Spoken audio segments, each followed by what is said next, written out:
My husband and mother-in-law chuckled and pulled out a piece of paper. It contained absurd terms like entrusting the house to my husband and not complaining, and even had my mother's signature on it. I could only think someone scammed and forced her to sign. This is completely invalid. This is clearly a scam. Yes, this is my handwriting, my mother calmly admitted. Without understanding, we were kicked out of the house, handed a filled-out divorce form. My husband looked at me with hopeful eyes. Did he think I would cling to him? I will never look back. He will understand eventually. As I clenched my teeth, my mother muttered beside me, "This is happiness." My name is Jessica. I am a 53-year-old housewife who works part-time. Lately, my main issue has been severe hand eczema. My husband is a businessman. We live at my parents' place together with them. We have no children. However, a bigger issue troubles me more than my eczema. It's the possibility that my mother might be developing dementia. I say possibility because she hasn't been officially diagnosed yet, but her memory and judgment are noticeably declining. She often forgets things and sometimes can't even recall what she has forgotten. Sometimes she completely changes personality and behaves unpredictably. There are days when such things happen repeatedly, and there are also perfectly calm days with nothing unusual. She used to be hardworking and attentive. Ever since she injured her knee, she has mostly stayed indoors, and her condition seems to have worsened gradually. Her knee pain has healed, but for safety,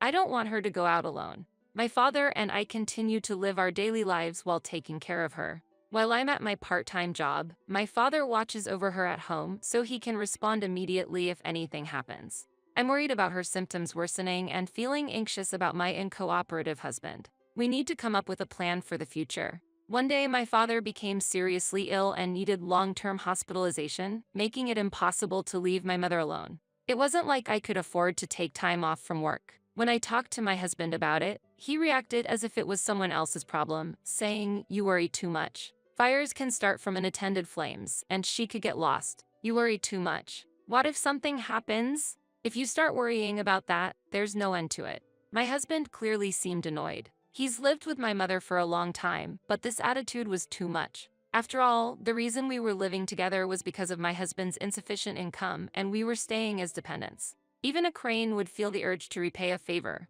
Doesn't he have that kind of consideration at all? Then, why don't you quit your job and take care of her? It's not that simple. Even though it was just a part-time job, I had no intention of quitting my long-term position. The income was decent, and it made me want to ask him if he would support me. I think we can live as we have up till now, if we use care services and with your cooperation. Why me? Just occasionally would be enough. But it's your mother, right? That's true, but still. It has nothing to do with me. Handle it yourself. That way of speaking is, first of all, is her condition bad enough to need care services? That's for the hospital too. You've been complaining about your hand eczema and the pain from standing at your part-time job at the beauty salon for a long time. Just quit already. My husband smacked his lips in annoyance and left immediately. How terrible. I do have hand eczema, but I never said I wanted to quit. It angered me to have my beloved job belittled. I knew this time would come someday. You say it has nothing to do with you, but that can't be true. We're family. I even thought about doing the same if his mother were in the same situation. It was infuriating, but there was nothing I could do. I was able to be flexible because I worked part-time. It's still a long way from now, but when my mother will be in need of help with changing clothes or bathing, she will likely resist. If I quit being a hairstylist at this age, returning to the field will be difficult. Trends and chemicals constantly change, making it hard to keep up. I even have clients who specifically request me. But there are many other hairstylists, yet only I can take care of my mother. Feeling down won't change the situation. I must stay positive and keep moving. Once my father is discharged from the hospital, we should be able to return to our previous life. And to do so, I will have my mother thoroughly examined at the hospital, have a serious talk with my husband, apply for caregiving services, and plan for the future. I really don't want to quit my job. I plan to ask for some time off for a while. A few days after making that decision, my father, who had been hospitalized, suddenly passed away. I couldn't believe it. When a relative dies, there's no time, not even for mourning. Preparations for the funeral and numerous procedures are needed one after another. My mother was devastated, sometimes looking dazed like a child and occasionally bursting into tears, unable to control her emotions. Dressed in mourning clothes, my mother seemed transformed, fulfilling her role as the chief mourner with dignity.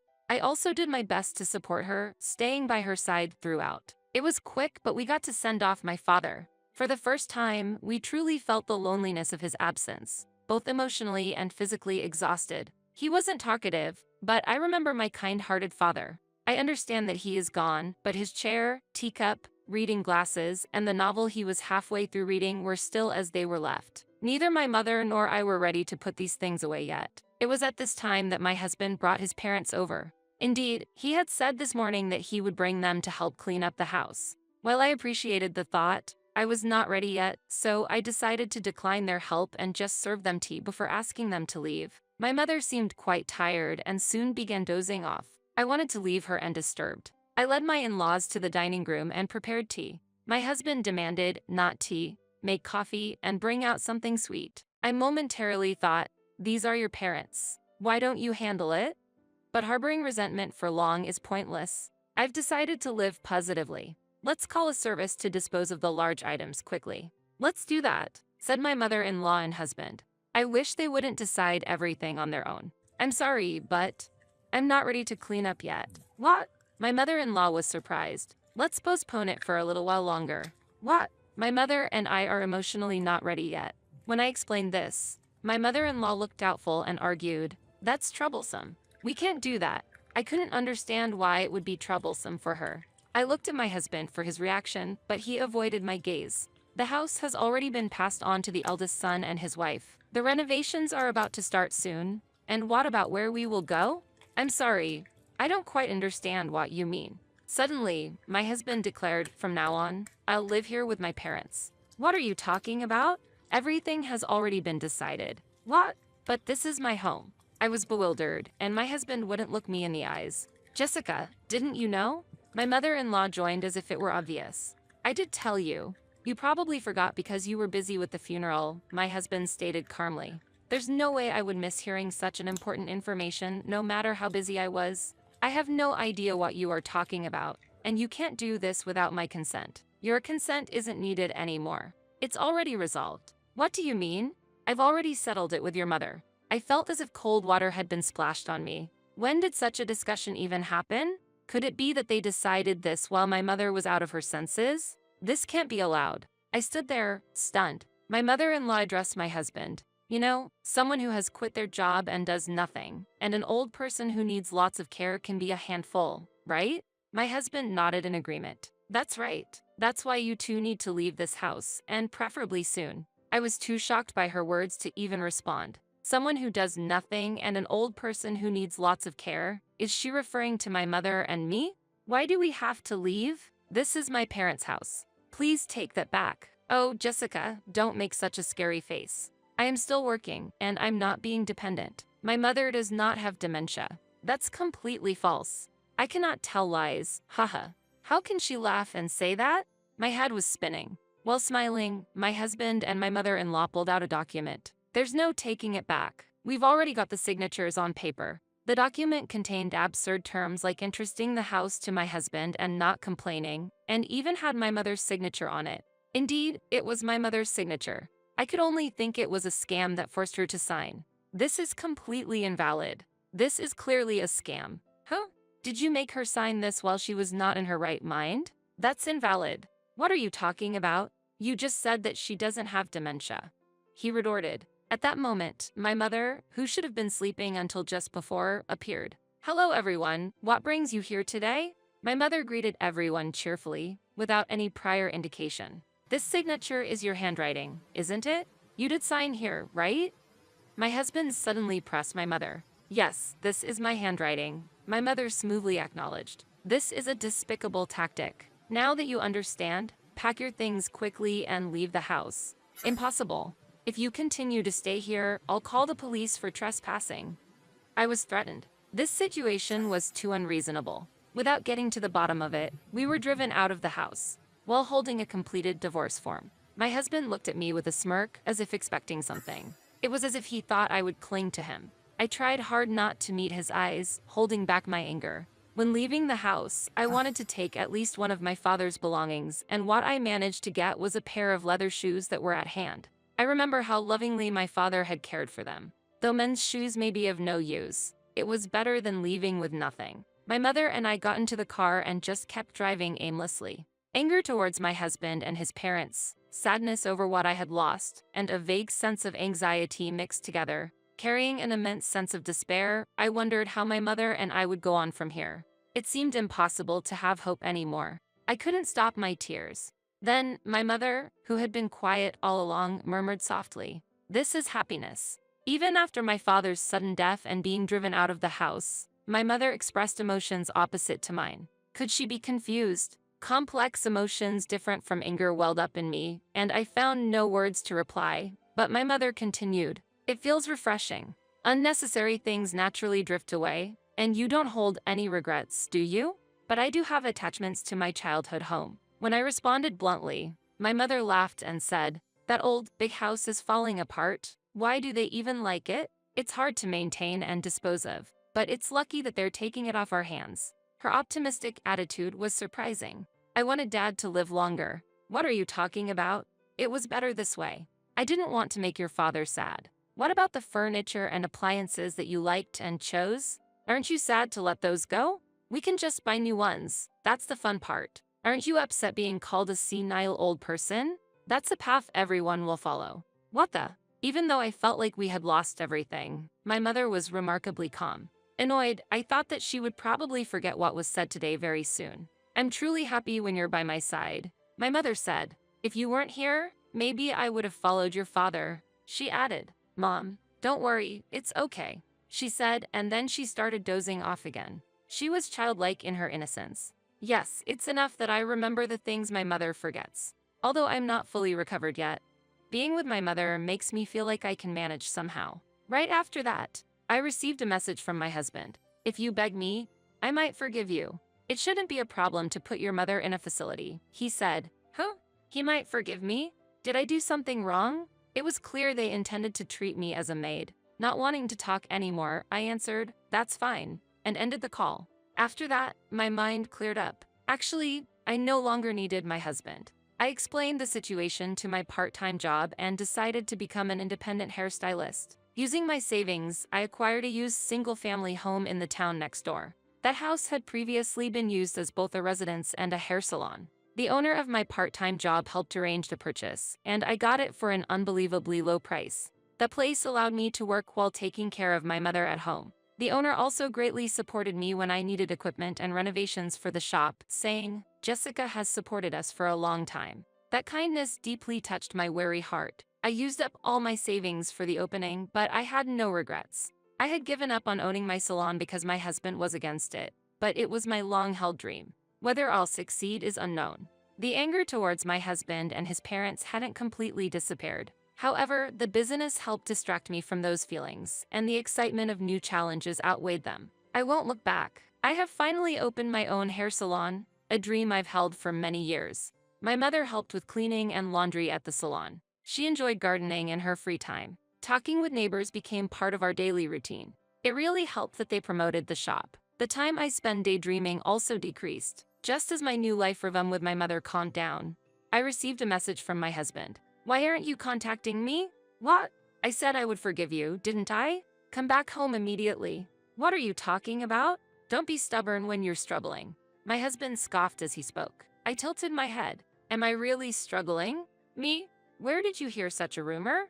I heard you opened your own salon. It's impossible for an older hairstylist to manage alone, especially with a mother with dementia. That must be tough. I've worked as a hairstylist for a long time and had many regular customers. My salon was located in the center of a residential area, so it was not uncommon for passersby to stop. I wish he would stop with the baseless speculations. In fact, I was making much more now than when I was working part-time. If there's nothing more to discuss, I'm hanging up. Wait for me." "What? I want to return your father's belongings, so could you come to the house?" "What?" "The belongings of my father that I could hardly take with me." My mother had said, memories are enough, so I had given up, but if there was still something left, I indeed wanted to keep it. I left my mother with a neighbor and headed to my childhood home for the first time in a while. At that moment, I had forgotten how terrible my husband had been and was even feeling thankful for some reason. The scene at the entrance of my childhood home was bizarre, with unnecessary cardboard boxes piled up and mud and dead leaves left as they were. I was surprised to see the house so dirty, and my ex-husband came out from inside. Hey, long time no see. I'm short on time. Please hand over the belongings quickly. Come in and take them. It had been a long time since I returned to my childhood home, and it was so dirty that I hesitated to even take off my shoes. It's troublesome with things scattered around. Mom can't clean it up. In the previous residence, the wife of the eldest son was in charge of cleaning. While he complained, I wondered why he wouldn't clean up himself. He was still a person lacking compassion. But that was irrelevant to me now. I no longer had any attachment to a residence ravaged by others. What used to be the living room had now become my husband's sleeping area. It was quite messy, with remnants of snacks and drinks scattered about, and an unpleasant smell lingered. It made me not even want to breathe. This is filthy. I said it without thinking, and my husband responded, right? That's why you should come and clean. Suddenly he said something absurd. Really, if you had apologized earlier, it wouldn't have gotten this bad. What? For $15 per hour, you could clean up. It's a good deal, you'd make some money too. The smiling face of my ex-husband was right in front of me. Yes, he thought I was struggling with money. It didn't seem worth arguing, and I wanted to get away quickly. I refuse. Please hand over my father's belongings now. That. It seems my mother accidentally threw them away. So that's what was going on. I wasn't exactly suspecting a lie, but it was a gamble. And indeed, it was disappointing. Disappointing. But this made my decision clear. I had nothing more to expect from this residence or my husband. As I was about to leave, my husband blocked the way. How annoying. Please move. Wait, don't be mad. It's okay for you to come back, just you. What? Really? You're such a bother. You should have just complied. Listen, this is your last chance. I don't understand. What are you dissatisfied with? If you need a maid, you should hire someone else. Hey, don't get ahead of yourself. What can a part-time worker do? I felt insulted. It was ridiculous. Had he forgotten? I worked part-time because he disliked it. He didn't like it when my income increased. I supported him so he could focus on his career, but now I was fed up with being looked down upon as just a part-time worker. You're in the way. What? I said you're in the way. You can't do anything with your meager salary. What? Ask your beloved mother to clean. Stunned, my husband watched as I left the house. I feel lighter. Seeing my drastically changed home, I no longer felt any attachment. Although I was disappointed that nothing was left of my father's belongings. It was better than being held captive by it. The look of surprise on my husband's face was something to see. Now, let's go home quickly. My mother is waiting. Later, I received a job offer from the owner of the beauty salon where I used to work. It was for a mobile beautician role, providing home visit services for clients who need care and can't make it to the salon. I registered with the local government and visited homes upon requests from community residents. Sometimes, work was also required at care facilities. There are hairstylists who specialize in this service. Since I also had repeat customers at my own salon, taking on this job once a week would be manageable. However, I had a mother who I couldn't leave alone. Lately, she's been well, but she didn't like going out often. Why not? I'll come with you and help out, my mother suggested when I was pondering. I usually thought of an assistant as an apprentice hairstylist, but this was an eye-opening idea. That's right. We could go out together. The doctor said the same thing. Actively interacting with society and living an active life is optimal for preventing dementia. It's important not to just worry, but to try things out. So, I decided to take on this job a few times a week. While at clients' homes, my mother helped with tidying up and served as a conversation partner for the clients, greatly aiding as an assistant. She was active and attentive, just like she used to be. No more absent-mindedness. Then, one day, my husband showed up at the salon. What did you come for? While it was inevitable that the location of my shop got known, would he intentionally come to show malice? When will he stop being a nuisance? As if to protect my mother, I hid her behind me and held my phone ready to dial 911 to call the police. Could you give me a shampoo and cut? Don't fool around. What do you want? You see, I received an eviction notice from the real estate agent. What? You sold that land and house, didn't you? I can't think of any such thing. What do you mean? They thought it was an abandoned house and sent a cleaning crew. This is no joke. So that was it. It was my mother's doing. My mother had let go of the family home. Or had the change of ownership she mentioned before been completed? Wait a minute. The only thing my mother signed was that suspicious contract. Did you think that homemade documents settled everything? I thought you were incompetent, but not to this extent. I'm at a loss for words. Give it back. That's my house. And it seems the demolition has already started. I don't know anything about that. Are you going to kick my elderly parents out of their home? You dare say that after you took my mother's house. I don't care. Then I'll make this house my own. Owning a salon and having a maid, isn't that perfect? My husband opened the door to the house attached to the shop. Don't enter without permission. Just as I was about to call the police. What? My husband suddenly calmed down. What's this? Pointing to the leather shoes of my father left in the entrance, he asked with a trembling voice, "Is there someone new already?" This morning, I had taken them out of the box on a whim and felt like polishing them. He probably didn't realize they belonged to my father. Well, that would be expected. The husband who didn't notice when I cut my hair by 8 inches wouldn't remember whose shoes those are. Are you cheating on me? Even though I'm still here. Huh? We've been separated for a while. Who is it? I can't forgive this. My husband turned red with anger. Can't forgive? What does he mean by that? What is he thinking?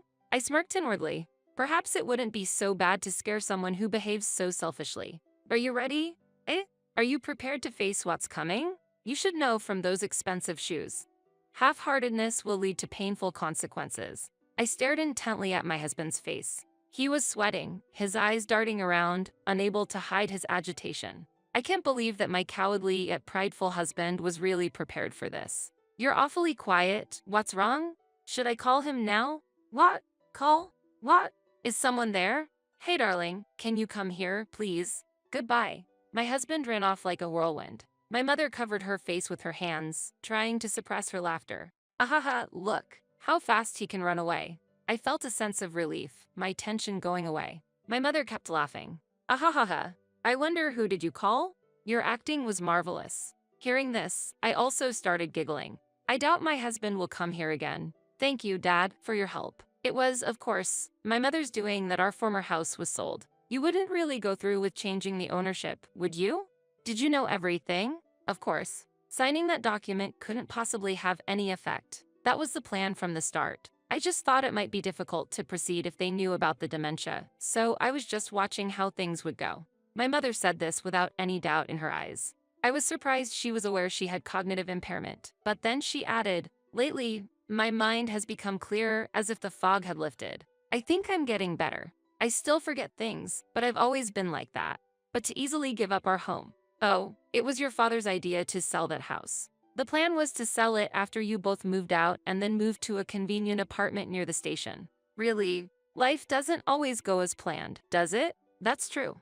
Reflecting back, the signs of dementia began to appear when my mother started to become housebound. Being naturally energetic, she seemed suited to interacting with people and staying active both mentally and physically. I hope she continues to stay healthy. I have to earn my own pocket money as an assistant, she said, so it seems I don't need to worry for a while. As for my ex-husband and his parents, they tried to return to their previous home but were not welcomed by the eldest son and his wife, given the difficult personality of my mother-in-law who disliked cleaning, and my self-centered and unhygienic ex-husband. It's no wonder they were refused. The house was already in the name of the eldest son, and they couldn't touch it. The relationship between my ex-husband and his parents seems to have deteriorated, with both sides placing blame on the other. My ex-husband was blamed for losing their place to live. You need to take responsibility. Out of necessity, he bought a used house with an unreasonable mortgage, but knowing his savings and income, it seemed reckless to me. He will have to live frugally to pay off the debt. The new home already looked like a trash house, and they had just moved in. They also got scolded by the strict neighborhood association president for stacking garbage bags in front of the house, and were disliked by the neighbors. They really needed to clean up. Honestly, it's none of my business, and I don't care much, but I hope they don't bother others. And you know what? His parents are still healthy. They should work to support their low-income son. If they don't want to be scolded, they will at least have to clean up by themselves. It should also have good effects for preventing dementia. Haven't you moved out yet? Get out of here quickly, haha. My mother-in-law said this while dismissing me with a gesture as if she were shooing away a bug. Standing next to her, Anna looked triumphant. Behind them, I could see Kyle looking worried, watching us. You don't have to rush her like that. Just go quickly, Anna said, holding back her laughter, and Kyle looked sad. I smiled at him and glared at my mother-in-law and Anna. It's okay. I will leave in 2 hours. Oh, really? Then hurry up and pack your things. Michael, my ex-husband, also spoke with a nasty smile after hearing my words. Why did I ever marry this man? As I was thinking this, an email arrived on my phone. Ah, my ride seems to have arrived, so I will take my leave. The message stated that my ride had arrived. I grabbed my belongings and quickly left my in-laws' house. Thank you for coming to get me. As I got into the luxury car parked outside, Michael and my mother-in-law were visibly surprised. Hey, what's with this luxury car? I am Hillary Stone, a 27-year-old female entrepreneur. Ever since I was young, my dream has been to start my own design company. Hillary, you are really good at drawing. Yes, I want to design various clothes. I always love to draw, especially girls. I would think about what colors and clothes would make them look cute as I drew. I want to study design more professionally. Eventually, I became interested in design itself and decided to go to a design school. There, I met many inspiring people and one particular person. I really like your designs, Hillary. I want to draw designs like yours, said Erica Parker, a daughter from a major design company. Thank you. I love your designs too? Really? I'm happy to be recognized by you, Hillary. Erica, you're studying business as well, right? That's impressive. Erica was learning business knowledge from her father while studying design. I respected her and was glad we became friends. Hillary, I feel that you have a talent for management too. Shall we study it together? One day, Erica offered to study business management with me. In the process, I started to aspire to have my own company. After graduating, I trained under her father's guidance. He was a mentor to me. Hillary, you'll be fine. From now on, just try and do what you want to do.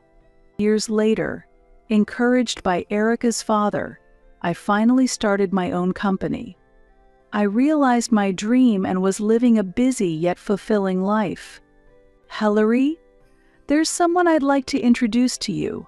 Could you meet him? One day, my mentor suggested a matchmaking meeting. Apparently, his friend's son was still single and without a partner, and his parents wanted to discuss it. My name is Michael Reed. I've heard about you, Hillary. He later became my husband. He was serious and was sincere in building a relationship with me. Attracted to him, we dated for about a year before getting married. I'm so glad such an attractive person has become my son's wife. My mother-in-law warmly welcomed me and wholeheartedly celebrated our marriage. According to Michael, his father had left home a few years ago. Afterwards, I was supposed to be enjoying balancing work and family. One day, I got a call from my mother-in-law. I had received a call from my mother-in-law while at work. I was in an important meeting and hadn't noticed the call. That day was particularly busy, and I had no time to call back. I'm probably going to get scolded. After finishing work, I sighed and made the call. You finally called back. I've been waiting. I'm sorry, I couldn't leave work. Well, that aside, I have something important to discuss. Usually, she would complain, why didn't you answer the phone, or you should return calls sooner, but today, she moved on to another topic smoothly. Feeling a bit anxious, I listened to her. Actually, I need some financial support. Surprised by the sudden request for money, I was lost for words and could only utter, huh. During that pause, my mother-in-law started to state her case. It seems Anna, Michael's sister, had divorced and returned to her parents' home. So, the household finances have become strained, Is that so? Not just Anna, but her 3 children are also here, my mother-in-law muttered. Hearing this situation, I internally struggled. As a business owner, I can afford to offer some support, but being family doesn't mean I should readily give financial help when we aren't that close. You're not going to abandon us, are you? I didn't think you were such a cold daughter-in-law. Perhaps sensing my hesitation, my mother-in-law suddenly raised her voice. I sighed. I'll discuss it with Michael and decide, so please wait. Despite feeling fed up, I responded that way. Before our marriage, my mother-in-law was a very nice person. However, since getting married, her interference has become too much. Are you taking good care of Michael? Aren't you neglecting household duties to work all the time? I receive messages like this every day. Honestly, these kind of conversations were very troublesome while I was busy being a president. That's why I once clearly told her, I'm sorry, but I'm busy with work. I'm also running a company. A woman's job isn't that big of a deal. Listen properly to what I'm saying. When I argue back, she gets angry with her own interpretations. My mother-in-law doesn't believe that I'm a president. She seems to think that I'm just doing clerical work or menial tasks. I actually have a significant role as a president. What are you talking about? Michael might be, but you can't possibly be a president. Don't lie. Even when I argued back clearly, I was met with such responses. My mother-in-law didn't believe a word I said and treated me like a bad daughter-in-law who lied. Now, she was saying, you're not doing a proper job and you don't help around the house. So, at least provide some support. I'll talk to Michael about it. I told her again and forcibly ended the call. Honestly, even after discussing it with Michael, the outcome was clear. To suppress my anxiety and stress, I let out a loud sigh. Hey, I got a call about the support from your mother. That night, I immediately consulted Michael about his mother's request. So I see. Well, I'll leave it up to you. His response was cold. His attitude has changed after marriage. He used to be a kind person who would listen to anything I said, but now he barely listened at all. Anna came back home after her divorce. Anna. When I mentioned his sister's name, he suddenly shuddered and looked at me. Did you just say Anna? Huh? Yes, your mother mentioned Anna. Surprised by Michael's reaction, I nodded. We're not short on money, so maybe it wouldn't hurt to help out a little. Until now, Michael had always shown no interest in my desires, simply saying, do whatever you like. However, as soon as he heard the name Anna, he began to listen seriously. I didn't like that. If you say so. Well, maybe just a little. But I was glad that Michael had finally listened to me for the first time in a while. I earn a decent amount as a president, but I can't give too much. The moment she asked for support, I had a bad feeling. Thank you. So how about $3,000 a month? $3,000? That's a bit much. For now, I'll send $1,000. $1,000. Well, it's better than nothing. Thus, I decided to provide support of $1,000 per month. That amount seemed manageable, as it wouldn't require major changes to our lifestyle. Just when I started providing support. Who is this number from? I received a call from an unknown number. I was suspicious but thought it might be a business contact, so I answered. You finally picked up. What were you thinking? Making me wait. Sorry, may I know your name? It's me, Anna. The call was from my husband's sister. She probably got my contact from her mother. It would have been nice to get some explanation, though. So, what can I do for you? Oh, right. Thanks for the support. It seems she called to express gratitude for the support. But isn't $1,000 a bit little? Even though it was said jokingly, it irritated me. Is this the attitude of someone receiving support? If you're dissatisfied, I can stop the support. What's that? You have such a small heart. Are you telling me to let my children starve? That's terrible. Anna complained and then hung up the phone. Maybe I made the wrong decision. After talking to Anna, I thought about reconsidering the support.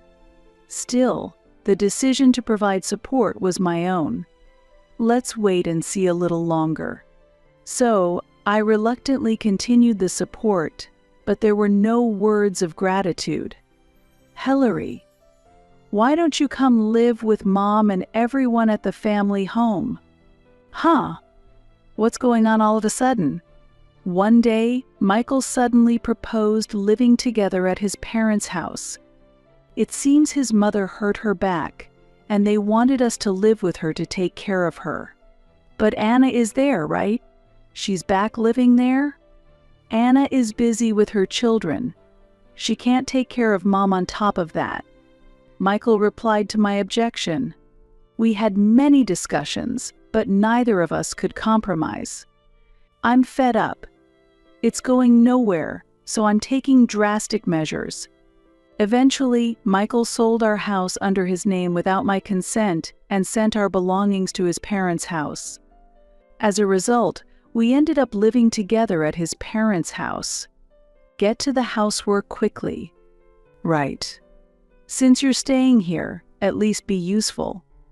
Both my mother-in-law and Anna treated me like a servant, using me whenever it suited them.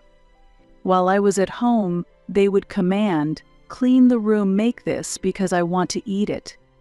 If I came home late from work, they would say, "What are you doing out so late? Really unclean." And they would mutter these sarcastic comments day after day.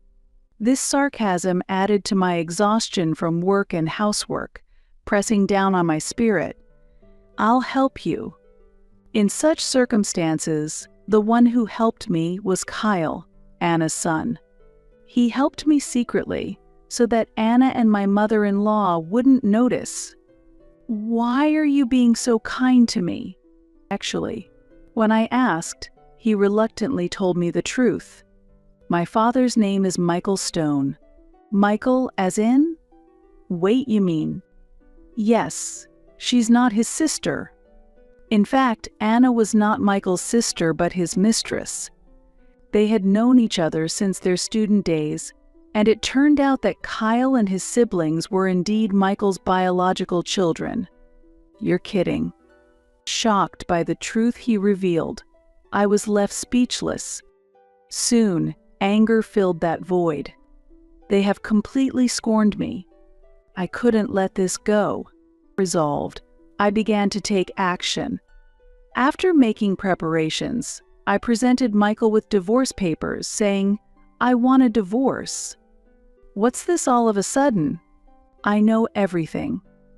About you, Anna, and Kyle, and the children. Watching him react indifferently, I felt I might no longer mean anything to him. That's good, isn't it? You don't need such a useless wife. That's right. Michael has me, so she's no longer needed. As Michael was about to say something, my mother-in-law and Anna cut in. Encouraged by their words, Michael signed the divorce papers. And thus our divorce was finalized. Come on, you better leave soon. While getting the divorce papers ready, I called someone to prepare to leave the in-laws' house. I had prepared in advance, so I could move out that very day. So I planned to leave as soon as possible. My mother-in-law watched with a mocking laugh. Haven't you moved out yet? Get out of here quickly, haha. My mother-in-law said this while shooing me away as if swatting a bug. Standing next to her, Anna, the mistress, had a triumphant expression. Behind them, I could see Kyle looking worried, observing the situation. "You don't have to rush her like that. Just go quickly," Anna said, holding back laughter, and Kyle looked sad. I smiled at him and glared at my mother-in-law and Anna. "It's okay. I will leave in 2 hours." "Oh, really? Then hurry up and pack your things." Michael, my ex-husband, also spoke with a nasty smile after hearing my words. Why did I ever marry this man? As I was thinking this, a message arrived on my phone. "Ah, my ride seems to have arrived, so I will take my leave." The message stated that my ride had arrived. I quickly left my in-laws' house with my belongings. "Thank you for coming to get me." As I got into the luxury car parked outside, Michael and his mother were visibly surprised. "Hey, what's with this luxury car?" With their astonishment behind me, the car started to move.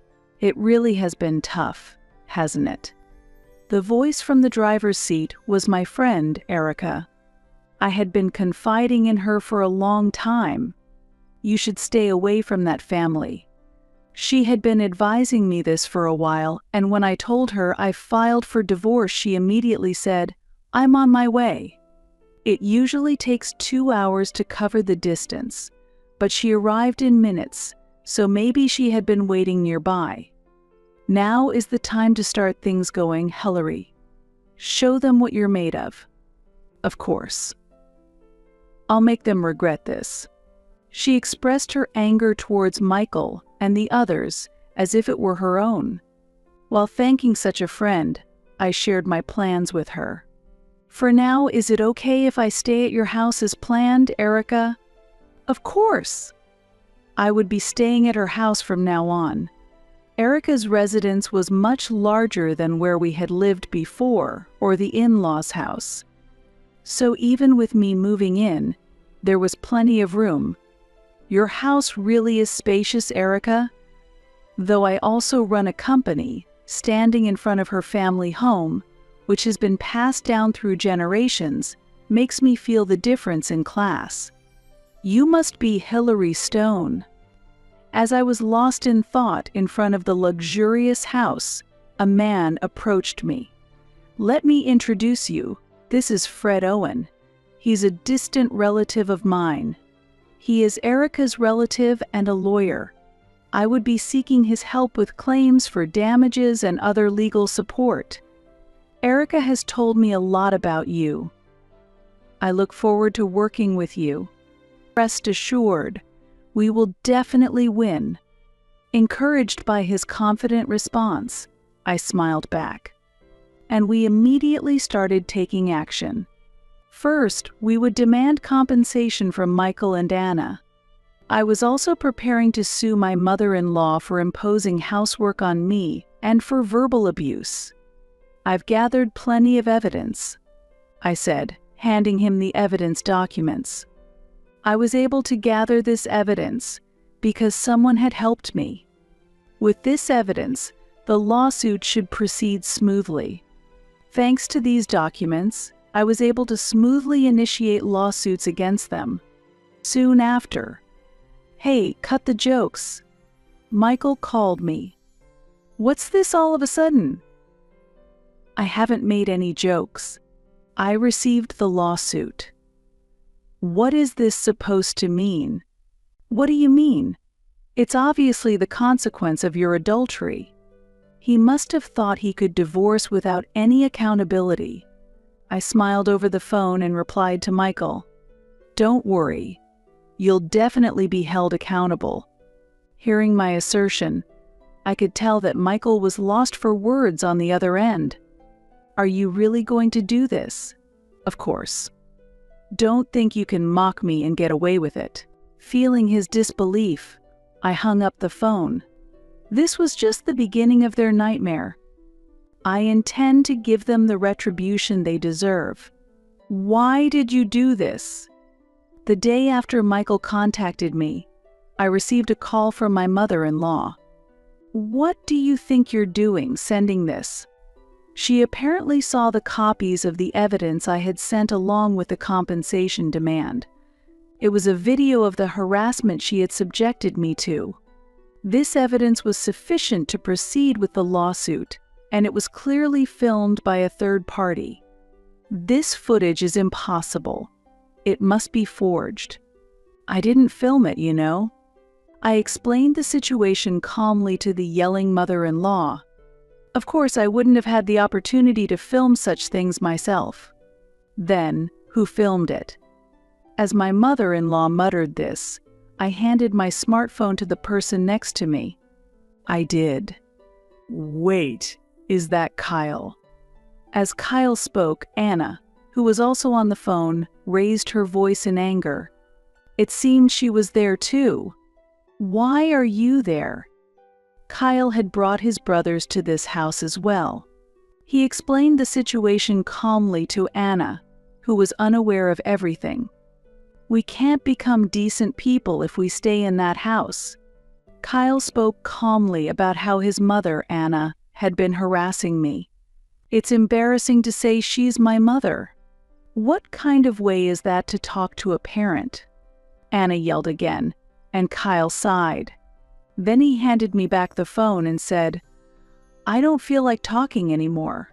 Well, that's the situation.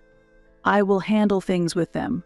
Saying this, I hung up the phone.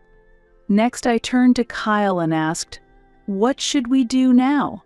I haven't decided yet.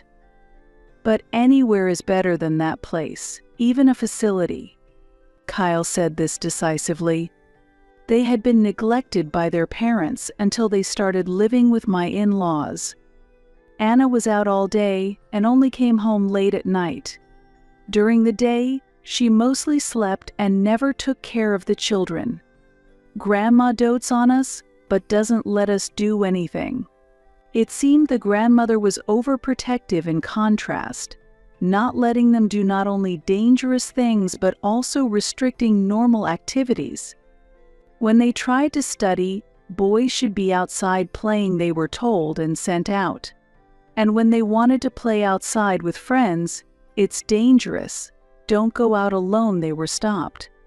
Their days were filled with contradictions from the grandmother, frustrating them even though they were still children. Moved by sympathy, Erica and I decided to bring them to this house. Then perhaps you can live here with us for a while? Kyle nodded happily to my suggestion.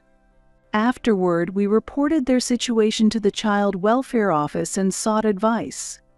As a result, Anna and the others were stripped of their parental rights. Then, let's raise them in our home. It was Erica's father who suggested this. Although Erica was studying business management, she chose not to take over the family business, saying, I will choose my own path. Currently, she is thriving in a small design company. Therefore, they wanted to raise Kyle as a future business leader. If you're okay with it, I'd be happy. Kyle responded enthusiastically to the proposal. I also hold deep trust and respect for Erica's father, and am confident that leaving Kyle and his brothers in their care is safe. Of course, I'll support you fully. Erica gladly agreed to take them in. Now, I can finally let go of that house without any worries. I thought this one day. It's all your fault. Everything's a mess. Michael stormed into my office in a rage. According to him, I had taken the children away from Anna and spread rumors about his misconduct within the company. He came to vent his frustrations. You've made it so I have nowhere to be at work. Michael blamed me while accusing me. Despite his rudeness, I decided to explain the facts calmly.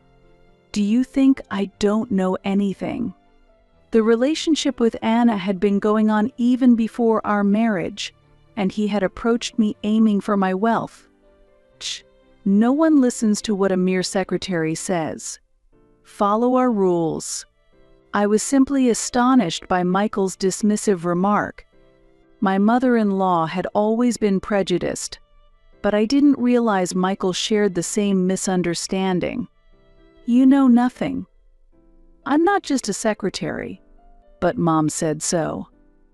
I sighed loudly at his excuse. "It seems you've forgotten that I am the president of this company." When I reiterated this fact, he couldn't hide his shock. Erica's father should have informed him when he introduced us. "It's impossible for you to earn more than me." Suddenly, Michael grabbed my arm forcefully. While I was resisting and saying, "Let go," a voice said, "Stop it right there." Turning around, there stood Fred, the lawyer who had come to help me. Actually, we had planned to meet afterwards to discuss demanding compensation. "Attacking a woman, you're the lowest," Fred sternly rebuked Michael. Taking advantage of Michael's confusion, I shook off his grip. "What are you doing?" People around us had called the police, and Michael was taken away. Fred watched the scene intently. That was close. But I'm glad we made it in time. Fred smiled at me with concern, and I felt a great relief from the bottom of my heart. His kindness touched me. As a result, Michael and his associates reluctantly agreed to pay the compensation. This is no joke. Why should I have to pay? Anna refused to pay until the end, but Erica's father's influence was significant. He used some means to ensure the payment was made. As they have not fulfilled their parental duties, this is the least that should be done to them. Erica's father said this with a snort. His capabilities as a president were outstanding among those I had seen. With an inescapable and strong network, escaping was nearly impossible. However, I wonder how he managed to prepare and make them pay. Anna had been a housewife with no work experience. They were barely maintaining their livelihood with my support and Michael's income. My father helped her find a job. According to Erica, her father found a job for Anna, although it was in a harsh working environment. For me, getting the compensation paid was a priority, so Anna's future was irrelevant. What about the ex-husband? Michael is paying properly. Michael had been detained by the police once. Though he was released soon as there was no direct violence, it seems his arrest record leaked to his workplace. Actually, Michael's reputation was never that good to begin with. He was the type who cleverly deceived people and had tricked many, but some of the smarter colleagues had realized his true nature. When our divorce became public, Michael's true nature started to be exposed. That's why some people were saying they always felt a dangerous vibe from him. As a result, the way people saw him changed, and he ultimately chose to resign on his own. The compensation was paid from his severance. That's reassuring. By the way, Michael also paid the compensation for his mother in one lump sum. His mother had no savings at all. Her unplanned lifestyle was one of the reasons his father left. Even after her husband left, she continued to spend money recklessly. It seems she was secretly receiving money regularly from Michael without telling me, which she used to get by. Why did you let Anna stay with you in such circumstances? She just showed up one day and stayed? Anna was Michael's former lover but had married another man. It seems the children were fathered by another man, and she was kicked out of her home when this was discovered. Unable to return to her own family, she came to Michael's house for refuge. His mother liked Anna because she was cute and close in age to Michael. Moreover, accepting that Kyle and the others were Michael's real children was also a reason she accepted them. In the end, Anna ended up losing everything. It will be interesting to see how much she falls from here. I laughed in agreement with Erica's words. Months later, Hillary, it's been a while. Really? It's good to see you're doing well. I had a reunion with Kyle. It had been quite a while since we met because he had been taken in by Erica's father. My previous dad came to see me. Anna's ex-husband, who loved them even though there was no blood relation, had come to visit after being contacted by Erica's father. We can't live together, but he told us he considers us his precious sons. He already has a new family, but he promised to regularly visit Kyle and his brothers. That's great, Kyle. Yeah. Kyle's face was full of smiles, a far cry from the shadowed expressions he had shown in the previous home. Seeing his bright change, I too was genuinely happy. It's because you protected us, Hillary. Thank you so much. To his words, I smiled and responded, if there's anything, let me know anytime. Erica, watching this scene, also had a warm smile. Initially, Erica declared, I will raise the children. However, she was unmarried, and despite having a stable income, there were many barriers to adopting someone else's children. Therefore, her father ultimately decided to take the children. I'm going to be a worthy successor, Kyle said, respecting Erica's father. He was still young, but aware of his responsibilities as a successor, his eyes were shining. Erica and I listened to his story with affection. I'm really happy to see you so happy, Kyle. After talking with Kyle, I muttered thoughtfully. According to him, his brothers were also actively living with Erica's father. Relieved by such a report, I walked through the streets with a light heart. Hillary. Huh.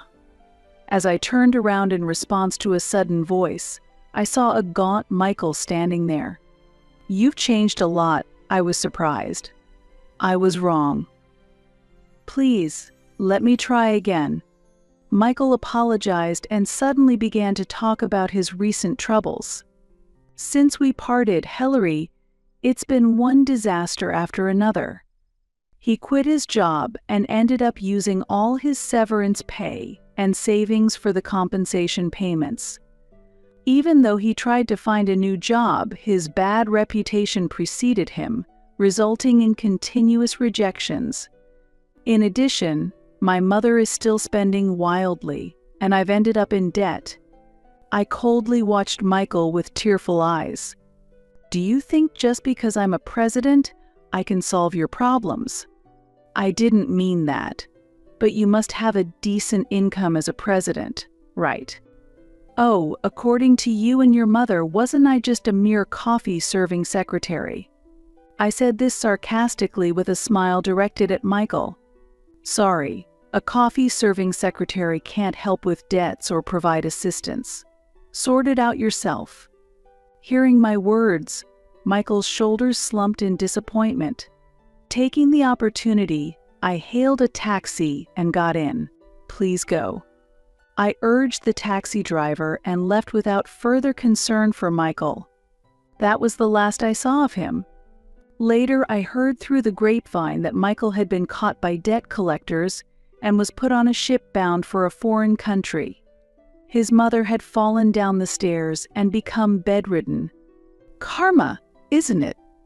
Knowing their fate, I murmured this. Then, shall we get on with work today?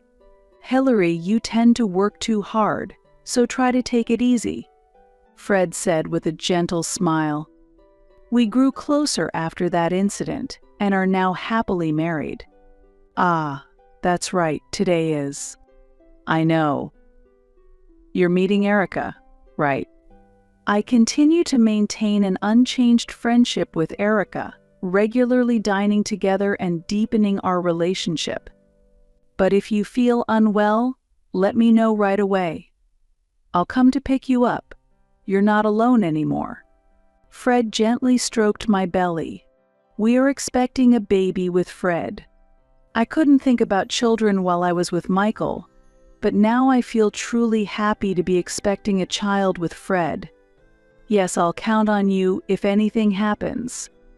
Erica and Kyle have warmly congratulated us on the addition to our family. With their warm support, I am living happily day after day.